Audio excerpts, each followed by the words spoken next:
जय जगन्नाथ। राधे श्रीकृष्ण। वस्त्रहीन उलग्न होई स्नान करुथिबा नारी बा पुरुष माने ध्यान दे शुणु। एही शास्त्र रे उल्लेखित रही एही सुंदर तथ्य। केउ माने वस्त्रहीन होई स्नान करिबा द्वारा कौनसी पाप लागी न थाए। केउ माने उलग्न होई स्नान करुथिबा व्यक्ति को बहुत बड़ दंड भोगिबाकू पड़ी थाए। ता साथीरे दंड सहित बहुत बड़ बड़ दुर्घटना मध्य निज पाखकू उग्र गति होई माड़ी आसिब। यह सत्य अटे। चलतु जानिबा शास्त्र रे उल्लेखित रही एही सुंदर तथ्य, जहाँकि केउ मानकू वस्त्रहीन बा उलग्न होई स्नान करने बहुत भल लगे। आउ सेमाना निश्चित भावरे बहुत बड़ पाप अर्जन मध्य करुछंती। केउ मानकू वस्त्रहीन होई उलग्न होई स्नान करने बिल्कुल भी पसंद होई न थाए। एही प्रत्येक तथ्य आमे केवल शास्त्ररू जानी परिबा। मने रखंतु, शास्त्र एक सत्य वचन होई थाए। शास्त्र आमको सदा सर्वदा भल रास्ता देखाई थाए। शास्त्र शुणुथिबा व्यक्तिंक उपरे केबे भी कौनसी विपद आसी न थाए किंबा अकाल मृत्यु मध्य होई न थाए। तो चलतु जानी परिबा उलग्न होई केउ माने स्नान करती आउ सेमानक उपरकू केउ विपद माड़ी आसी थाए। धीरे धीरे करी सही व्यक्तिकर सर्वनाश मध्य होई थाए। जहार ज्ञान न थाए से व्यक्ति केवल निजर भाग्य को ही दोष देई थाए। सेथिपाई चलंतु जानी परिबा। शास्त्र कहे, जो माने वस्त्रहीन बा उलग्न होई स्नान करती सेमितिका नारी बा पुरुषंक जीवन रे सदा सर्वदा विपद माड़ी आसी थाए। छाई परिका तांको पाखरे एक नकारात्मक शक्ति थाए। समय पाइले सदा सर्वदा नरक को टाणी देई थाए। तो चलतु जानिबा। ब्रह्मा पुराण रे उल्लेखित रही स्वयं ब्रह्मा देवता उल्लेखित करिछंती। गोटे दिन उलग्न होई 4 ରୁ 5ଟି कन्या आउ पुरुष स्नान करुथिले। एही समय रे ब्रह्मा देवता देखि क्रोधित होई गले। सांगे सांगे तांकर कूप दृष्टि पकाइले। एहा द्वारा स्नान करुथिबा सेही 5ଟି कन्या बा पाळुत पुत्रंकर देह असुस्थ होई पड़िला। आउ सेही जल रे ही सेमाने शयन करिदले। सेही समय रे प्रत्येक ग्राम रे थिबा बापा माँ मने निजर पुत्र पुत्री को सेही जलरू बाहर करिले। आउ सांगे सांगे निजर पुत्र संतान बा पुत्री संतान को अचेत अवस्था को फेरे आनिबा को चेष्टा करुथिले। एही समय रे ब्रह्मा देवता निजर भुवन को चली आसिले। सेही समय रे नारद मुनि एही सब दृश्य देखुथिले। देवसी नारद मने मने विचार करिले, ब्रह्मा देवता एही सुंदर सृष्टि रचित करिछंती, तथापि काहेकि एही सुंदर पृथ्वी रे वास करुथिबा लोकंक उपरे एते अत्याचार करुछंती। एमिति भाबी महर्षि नारद जाई भगवान ब्रह्मा को ए विषय पचारिले। महर्षि नारदंकर कथा सुनी ब्रह्मा देवता उत्तर देले आउ कहिले, एही पृथ्वी सतरे मो सृष्टि करिछि।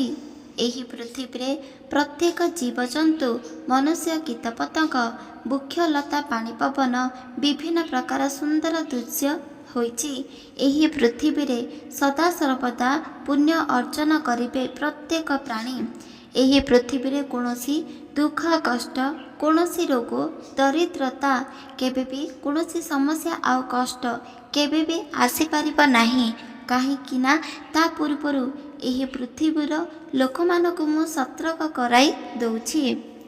महर्षि नारद एकथा सुनी ब्रह्मा देवता को कहिले, हे ब्रह्मा देवता, मु आपण को गोटे मात्र प्रश्न पचारिबा को आसीछि।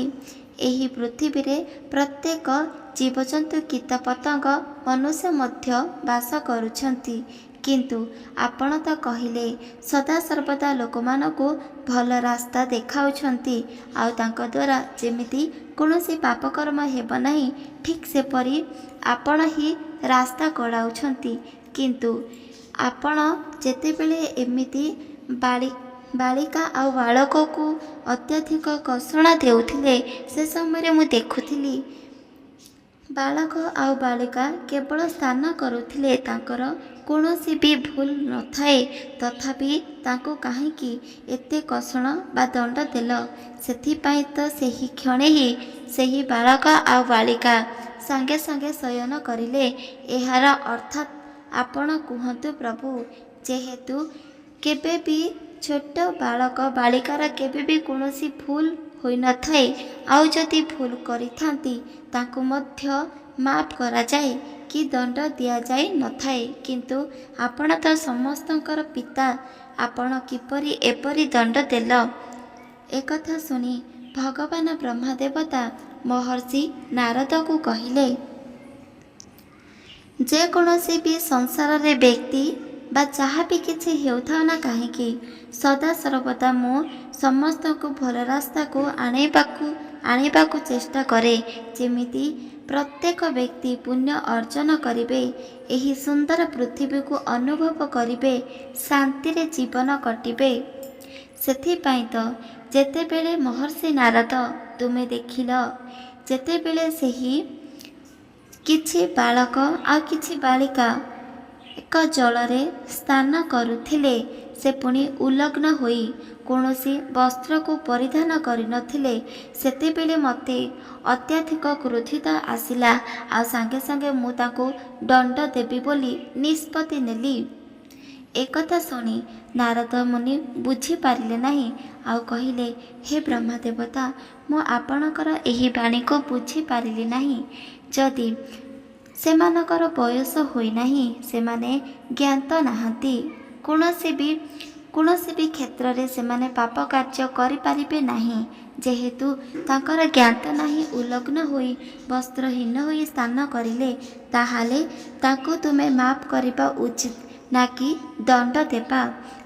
ଆପଣ ଜାଣିଛନ୍ତି ପ୍ରଭୁ, ଛୋଟ ବାଳକକୁ ବା କାହାକୁ ମଧ୍ୟ ବାଳକ ଅବସ୍ଥାରେ ଥିଲେ କୌଣସି ଭୁଲ କଲେ ସେହି ଭୁଲକୁ ଭୁଲ ହିସାବରେ ଧରାଯାଏ ନାହିଁ, ଆଉ ତାକୁ ଆଶୀର୍ବାଦ ଦିଆଯାଏ, ଭଲ ରାସ୍ତାକୁ ନିଆଯାଏ। କିନ୍ତୁ ଆପଣ ତ ତାକୁ ଦଣ୍ଡ ଦେଲେ। ଏକଥା ଶୁଣି ବ୍ରହ୍ମଦେବତା କହିଲେ, ଯଦି ସେହି କ୍ଷଣି ମୁଁ ସେମାନଙ୍କୁ ଦଣ୍ଡ ନ ଦିଅନ୍ତି, ତାହେଲେ ସେମାନେ କେବେ ବି ଜ୍ଞାତ ହୋଇପାରିନଥାନ୍ତେ।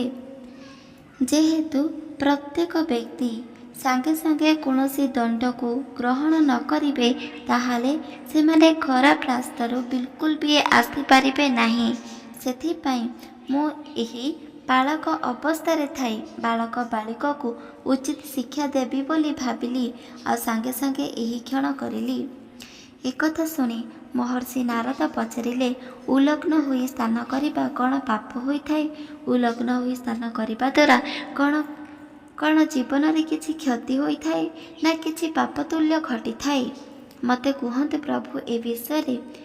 ମହର୍ଷି ନାରଦଙ୍କର କଥା ଶୁଣି ଭଗବାନ ବ୍ରହ୍ମଦେବତା କହିବାକୁ ଲାଗିଲେ, ଉଲଗ୍ନ ହୋଇ ବସ୍ତ୍ରହୀନ ହୋଇ ଯେକୌଣସି ବି ମାନବ ବା ଯେକୌଣସି ବି ନାରୀ ବା ପୁରୁଷ ଯଦି ସ୍ନାନ କରୁଛନ୍ତି, ତାଙ୍କ ଜୀବନ ଏକ ନର୍କ ଯନ୍ତ୍ରଣାରୁ ଟାଣି ହୋଇ ଆସିଯିବ।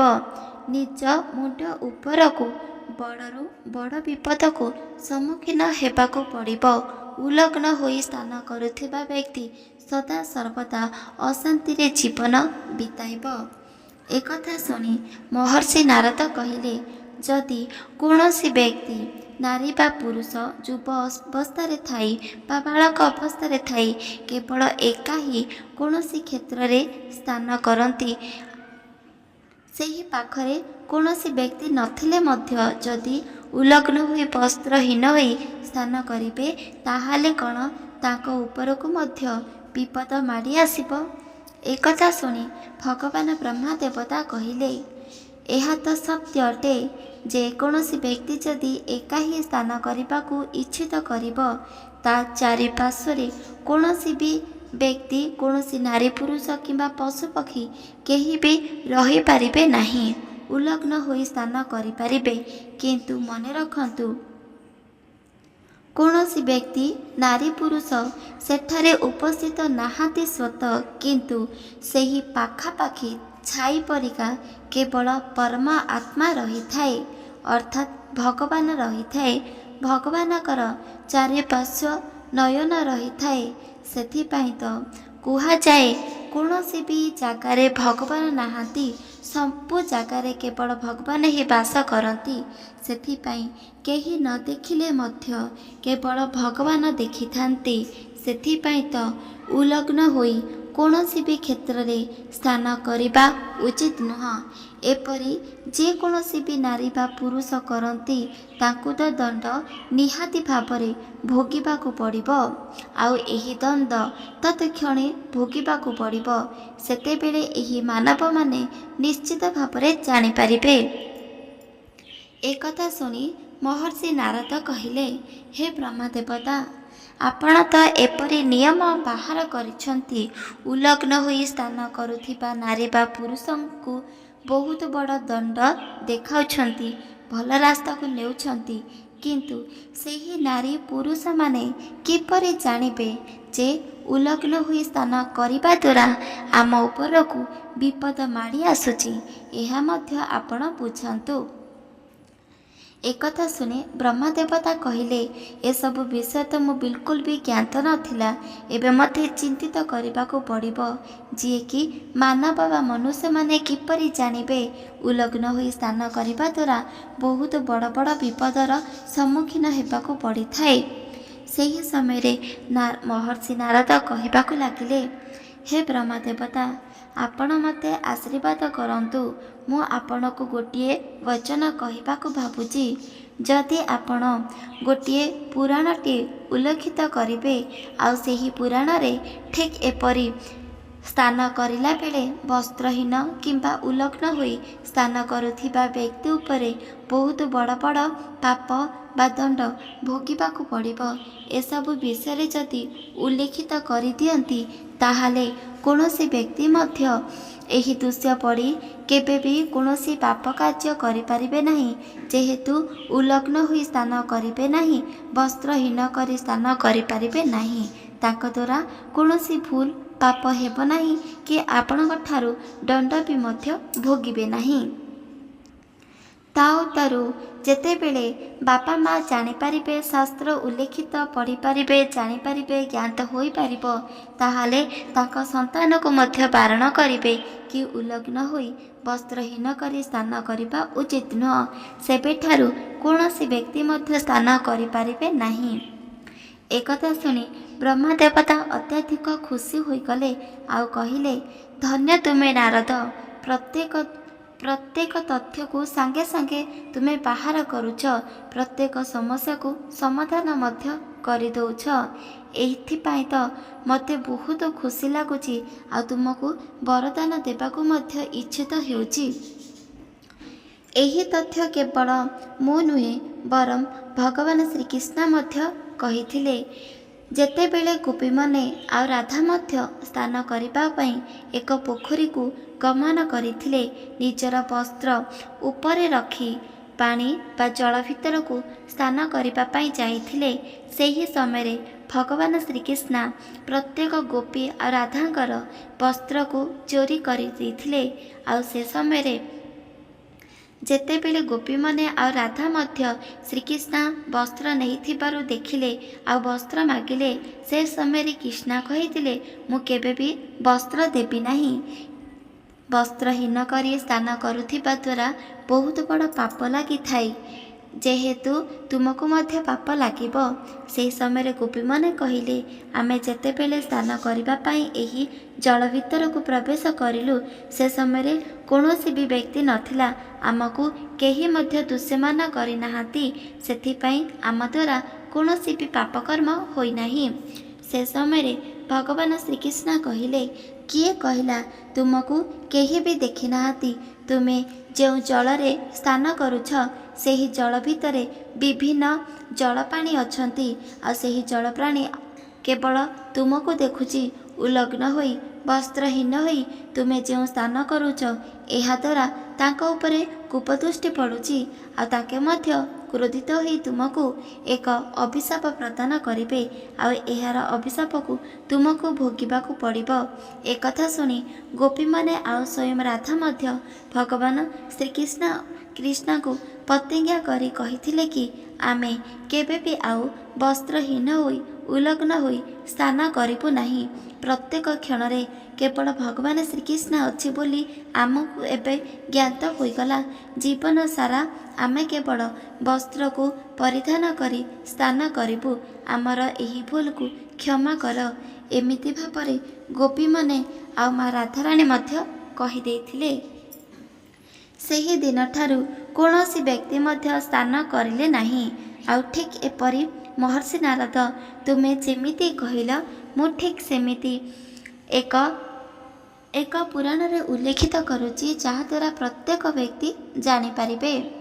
ସେହି ଦିନଠାରୁ ଏକ ବ୍ରହ୍ମା ପୁରାଣରେ ଉଲ୍ଲେଖିତ ହୋଇ ରହିଗଲା, ବସ୍ତ୍ରହୀନ ଉଲଗ୍ନ ହୋଇ ସ୍ନାନ କରୁଥିବା ବ୍ୟକ୍ତି ସଦା ସର୍ବଦା ଦୁଃଖ, କଷ୍ଟ, ରୋଗ, ଋଣରେ ବୋଝ ଆଉ ସମସ୍ୟା, ବିପଦ ସବୁକିଛି ସମ୍ମୁଖୀନ ହେବାକୁ ପଡ଼ିଥାଏ।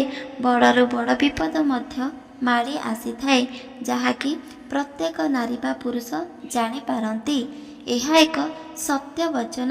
ଶାସ୍ତ୍ରରେ ଉଲ୍ଲେଖିତ ରହିଛି ଏହି ସୁନ୍ଦର ତଥ୍ୟ।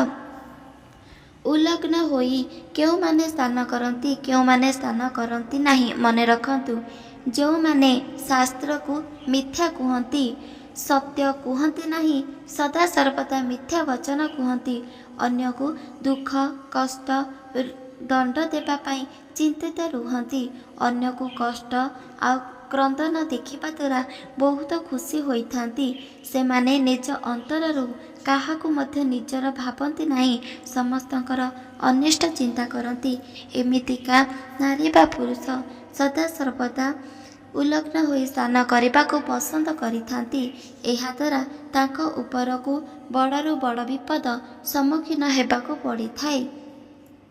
ଯେଉଁମାନେ ଭକ୍ତି ମାର୍ଗରେ ଯାଆନ୍ତି, ଶାସ୍ତ୍ରକୁ ସତ୍ୟ ମାନନ୍ତି, ଭଗବାନଙ୍କୁ ପୂଜା ଆରାଧନା କରନ୍ତି, ସମସ୍ତଙ୍କୁ ସାହାଯ୍ୟ କରନ୍ତି, ସମସ୍ତଙ୍କର ଭଲ କାମନା କରନ୍ତି, ସେମିତିକା ବ୍ୟକ୍ତି ନାରୀ ବା ପୁରୁଷଙ୍କ ଜୀବନରେ କେବେ ବି କୌଣସି ବିପଦ ବର୍ଷ ହୋଇନଥାଏ। କାହିଁକି ନା ସେମାନଙ୍କୁ ଉଲଗ୍ନ ହୋଇ ସ୍ନାନ କରିବାର ପସନ୍ଦ ହୋଇନଥାଏ। ଏହା ସତ୍ୟ ଅଟେ। ସେହି ଦିନଠାରୁ ଶାସ୍ତ୍ରରେ ପଢ଼ିବା ଦ୍ୱାରା କୌଣସି ବ୍ୟକ୍ତି ମଧ୍ୟ ଉଲଗ୍ନ ହୋଇ ବସ୍ତ୍ରହୀନ ହୋଇ ସ୍ନାନ କରିଲେ ନାହିଁ। ଆଉ ସମସ୍ତେ ବହୁତ ଖୁସିରେ ରହିଲେ। କୌଣସି ବିପଦ ମଧ୍ୟ ସ୍ପର୍ଶ ହେଲା ନାହିଁ। ଏହା ସତ୍ୟ ଅଟେ। ଶାସ୍ତ୍ର ତଥ୍ୟ ସଦାସର୍ବଦା ସତ୍ୟ ହୋଇଥାଏ। ଆପଣମାନଙ୍କୁ କିପରି ଲାଗିଲା କମେଣ୍ଟ ମାଧ୍ୟମରେ ନିହାତି ଭାବରେ ଜଣାଇ ଦିଅନ୍ତୁ। ଏହି ଭିଡ଼ିଓ ଯଦି ଆପଣମାନଙ୍କୁ ଭଲ ଲାଗିଛି, ଚ୍ୟାନେଲକୁ ସବସ୍କ୍ରାଇବ୍ କରିଦିଅନ୍ତୁ, ଲାଇକ୍ କରିଦିଅନ୍ତୁ, କମେଣ୍ଟ କରିଦିଅନ୍ତୁ। ରହୁଛି ଜୟ ଜଗନ୍ନାଥ, ଜୟ ମା ଲକ୍ଷ୍ମୀ, ଜୟ ଶ୍ରୀକୃଷ୍ଣ, ରାଧେ ରାଧେ ଶ୍ରୀକୃଷ୍ଣ।